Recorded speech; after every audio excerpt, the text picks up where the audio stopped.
नमस्कार मित्रों। तो ज्ञान के कारक, संतान के कारक, भाग्य के कारक और व्यापार के कारक देव गुरु बृहस्पति मिथुन राशि से निकल करके कर्क राशि में 18 अक्टूबर से 5 दिसंबर तक के लिए पहुंच गए हैं। यानी अपनी उच्च राशि में देव गुरु बृहस्पति गोचर कर रहे हैं।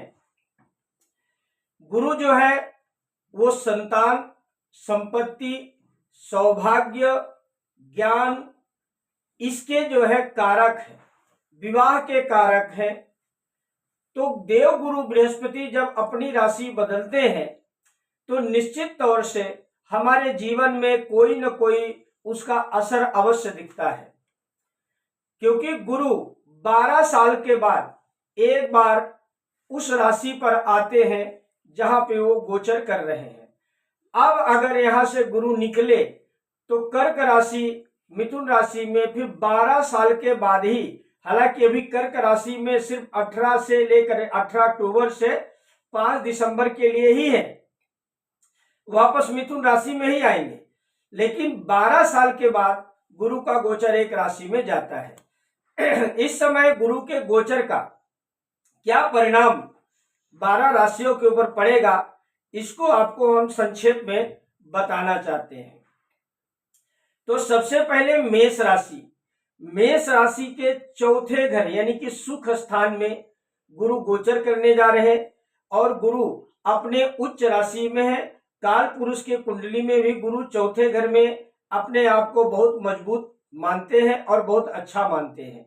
इस समय मेष राशि के जातकों को लोगों से जुड़ाव अच्छा होगा, उनके सुख सुविधा में उन्नति होगी। अगर वह कोई प्रॉपर्टी खरीदना चाहते हैं, कोई गाड़ी वाहन खरीदना चाहते हैं, तो इसमें उनको अच्छा लाभ मिलने का अंदेशा है। साथ ही गुरु की जो दृष्टि है वह जो चौथे घर में गोचर करेंगे तो वहां से एक 8वें घर को देखेंगे 5वीं दृष्टि से, और एक जो है उनके आय यानी कि लाभ भाव को, वह व्यय भाव को देखेंगे। तो व्यय भाव और अष्टम भाव में दृष्टि पड़ने के कारण थोड़ा सा आपको अपने स्वास्थ्य पे और मन पे कंट्रोल रखना होगा, आपको थोड़ा आलस का त्याग करना होगा। और इसके अलावा आपके लिए यह गोचर बहुत लाभदायक होगा। वृषभ राशि के लिए, आपके लिए यह गुरु का गोचर तीसरे स्थान की पराक्रम के भाव में हो रहा, जहां से आपको छोटे भाइयों का सहयोग मिलेगा, यात्राएं करनी पड़ेगी, भाग्य की उन्नति होगी और हो सकता है आपको किसी धार्मिक आयोजन में जुड़ना पड़े, जाना पड़े या कुछ धार्मिक आयोजन करना पड़े। लेकिन आपके लिए यह जो समय है वो तरक्की और ग्रोथ के लिए है। मिथुन राशि के लिए सबसे इंपॉर्टेंट बात यह है कि मिथुन राशि के दूसरे घर यानी कि धन भाव में गुरु गोचर करने वाले हैं और काल पुरुष की कुंडली में भी दूसरे घर के कारक माने जाते हैं। गुरु धन के कारक माने जाते हैं, परिवार के भी कारक माने जाते हैं। तो गुरु जो है मिथुन राशि के लिए यह बहुत लकी साबित होने वाले हैं। आपका जो रुका हुआ काम था वह भी पूर्ण होगा, आपके इनकम में वृद्धि होगी, धन के आय में बढ़ोतरी होगी। अगर आप कोई प्रॉपर्टी लेना चाहते थे और उसके वजह से अब तक आप रुके थे, अब आप निर्णय ले सकते हैं और उस प्रॉपर्टी को आप प्राप्त कर सकते हैं। साथ ही आपको ध्यान ये रखना है कि बोलने में आप बहुत संयम बरतें। छोटी छोटी बातों को इग्नोर करना ही आपके लिए अच्छा है, क्योंकि बोलने के कारण कोई न कोई विवाद जो है वह बढ़ेगा। गुरु वहां बैठ करके 6वें भाव में यानी कि 6वें घर में दृष्टि डालेंगे, जहां पे गुरु स्वयं नौकरी अपने आप प्रदान करते हैं। 6वें घर में गुरु का बैठने का मतलब यह है कि नौकरी खोजने की जरूरत आपको नहीं पड़ेगी, खुद नौकरी कहती है कि हम आपको खोजते हुए आ रहे हैं। इस तरह का गुरु वहां पे काम करेंगे। साथ ही गुरु की जो 7वीं दृष्टि है वह आपके अष्टम भाव में पड़ेगी, तो वहां जो है थोड़ा सा आपको सावधानी बरतनी पड़ेगी। थोड़ा सा आप अपने दाम्पत्य जीवन को जो है सुचारू रूप से चलाने के लिए सामंजस्य बना करके रखें और इसके अलावा आपके कर्म भाव में भी गुरु की दृष्टि पड़ने के कारण आपको अच्छा लाभ दिलाने वाले हैं। कर्क राशि के लिए यह गुरु चूंकि लग्न में ही है और कर्क राशि स्वयं की उनकी उच्च राशि है, तो कर्क राशि के लिए हर तरह से लाभ ही लाभ है। कर्क राशि वालों को सिर्फ अपने स्वास्थ्य के ऊपर विशेष ध्यान देना है, खाने पीने में विशेष ध्यान देना है कि जो चीजें ज्यादा तेल मसाले से संबंधित हो उनको न खाएं, क्योंकि इस समय आपका वजन भी बढ़ सकता है, आपको मोटापा आ सकता है और आपके स्वास्थ्य में किसी प्रकार की कुछ तकलीफ आ सकती है।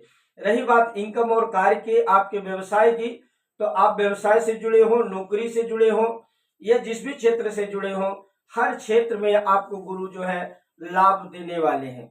सिंह राशि के 12वें घर में गुरु गोचर करेंगे और 12वें घर में काल पुरुष की कुंडली में गुरु की ही राशि पड़ती है मीन राशि। तो यदि आपका विदेश से कोई कारोबार है या विदेश से संबंधित कोई व्यवसाय आप करना चाह रहे हैं, विदेश जाना चाह रहे हैं या विदेश जाना चाहते थे और अब तक आपका काम नहीं हो पा रहा था, तो अब वह समय आ गया है कि जब आपका कार्य होगा आप विदेश जा पाएंगे और आपको उससे लाभ ही प्राप्त होगा।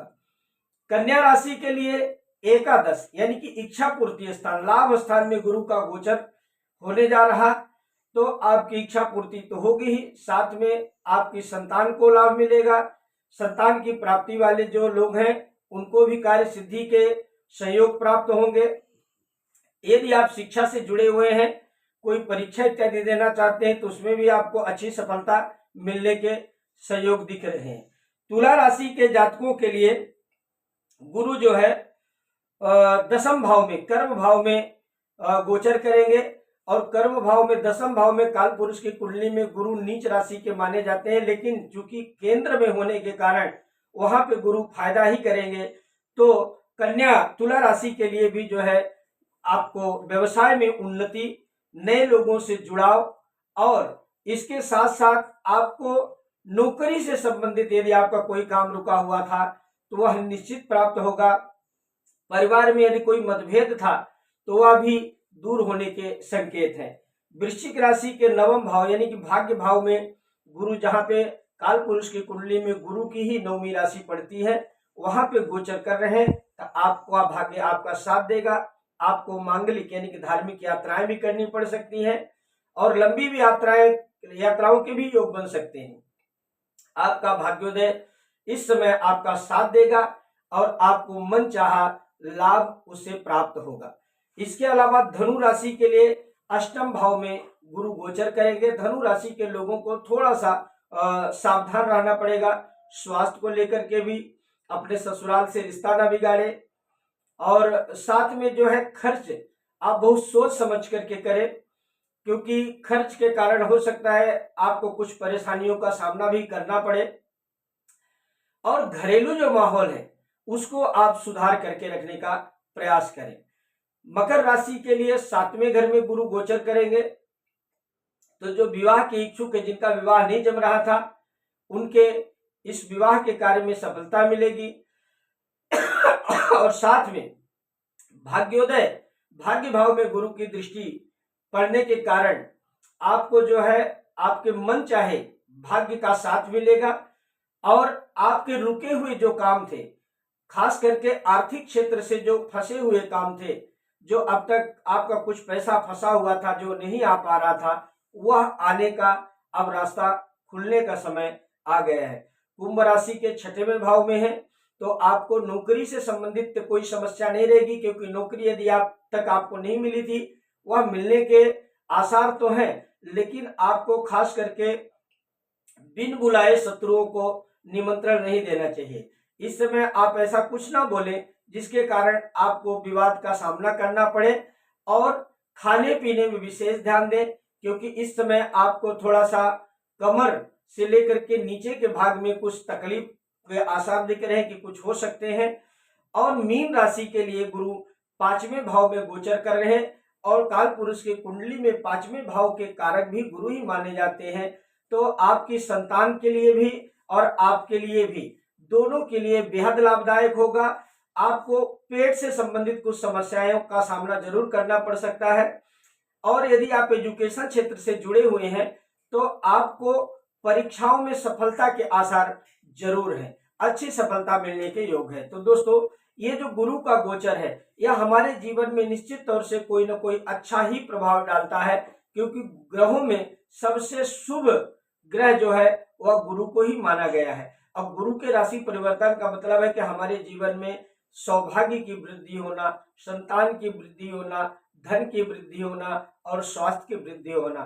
तो आप देखिए कि आपके कुंडली में किस राशि में गुरु विराजमान है। यदि आपके कुंडली में मेष राशि, वृषभ राशि, मिथुन राशि, कर्क राशि और सिंह राशि में यदि गुरु आपके विराजमान हैं तो निश्चित मान के चलिए कि आपको बेहद लाभ होने वाला है। नमस्कार।